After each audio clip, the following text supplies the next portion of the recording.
Hi there. I recorded this video as my final task for the Battle for Britain intensive English course. I scrupulously tried to use as many different tenses as possible, as well as I made a ludicrous attempt in using overly sophisticated wording.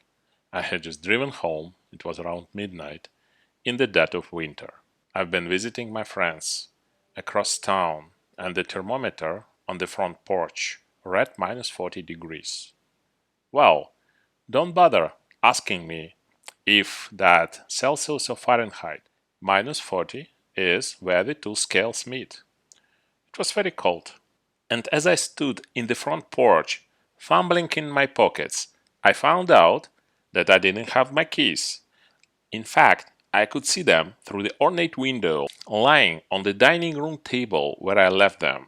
So I quickly ran around and tried all the other doors and windows, and they were all locked tight.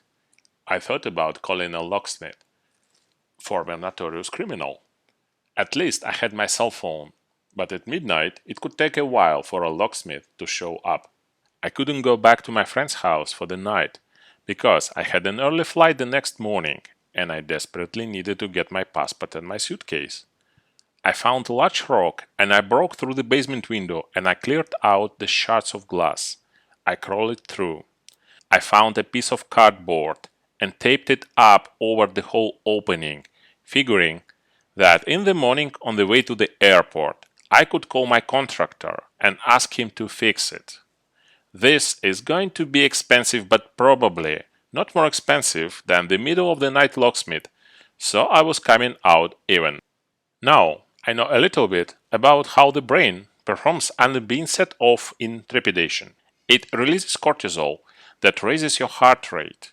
It modulates and attenuates adrenaline levels, and it clouds your thinking. So, the next morning when I woke up with too little sleep, worrying about the hole, and the mental note that I had to call my contractor, and the freezing temperatures, and the flight I had upcoming, and with all this cortisol in my brain, my thinking was cloudy, and it wasn't until I got to the airport check-in counter that I realized that I didn't have my passport.